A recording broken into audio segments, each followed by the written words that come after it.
So there's no doubt in my mind that many will emerge from this much stronger than before, both psychologically and externally in the world. They will take advantage of this crisis in order to become stronger, in order to strengthen themselves, in order to become more secure, more effective, psychologically and in terms of their behavior.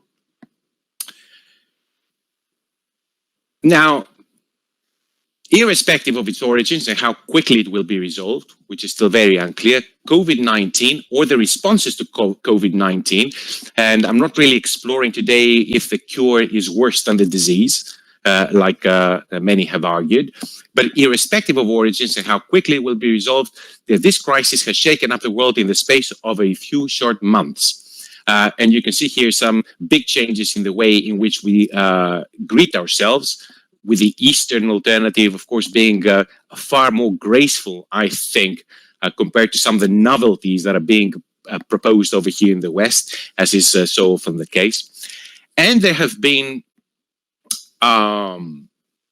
many social as well as personal impacts that we are witnessing across the world. You know, social impacts are, for example, I've listed them in this slide, like office-based work is very severely affected. There is extensive evidence, incidents, examples of ageism in our society. There's social segregation, the Black Lives Matter movement that was born in the midst of this crisis. There's also been personal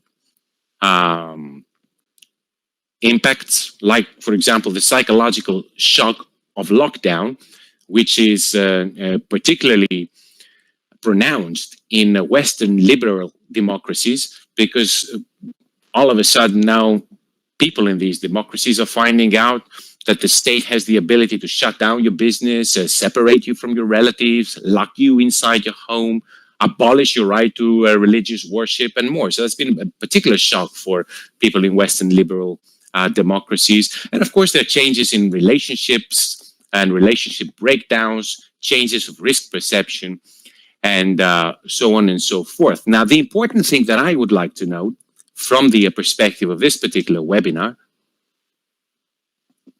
is that COVID is not the cause of all these effects. It is the catalyst. So take, for example, relationship breakdowns, which I mentioned as a possible personal impact of this crisis. Now, there is no way that a solid relationship will break down because of COVID. This is simply not possible. However, relationships that are psychologically illegitimate, of which there are many, can suffer greatly from this disruption. And the same for businesses. A business that has become complacent, a business that has become undiversified, undirected, poorly led, will be exposed to severe shocks and may never recover. But COVID here is the catalyst for this. It is not the cause of the failure. Unfortunately, it's a very convenient scapegoat, and a lot of people who will be failing during this crisis will be turning to COVID and blaming it all on the disease, when in fact the causes of failure, the causes of the problems are far, far deeper. Moving into the post-COVID future, there's many possible negative, untoward social developments that we could see in a post-COVID future, post-crisis future. We could see, and to some extent we're already experiencing, restrictions on international travel, electronic digital surveillance, the denigration of the human being as some kind of biohazard, and many others may follow depending on how the whole situation develops.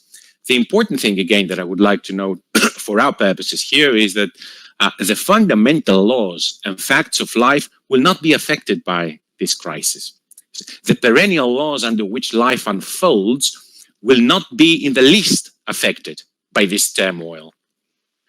Life is not random. It unfolds according to certain laws and principles, and it is incumbent on us to discover and apply these laws in our life. discovering these laws under which life operates is not simply a possibility, it is a responsibility for us. So we need to withdraw our attention, and attention, I should say here, attention is a vital resource.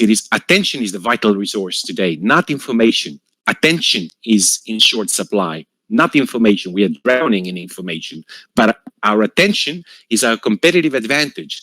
Our attention is in very short, very limited supply. So we need to withdraw it from wherever it is that it is currently dissipated, for example, in so-called news programs or mindless entertainment, and we need to redirect it with laser-like precision to the investigation, discovery, and application of the laws governing the mind and the laws governing life.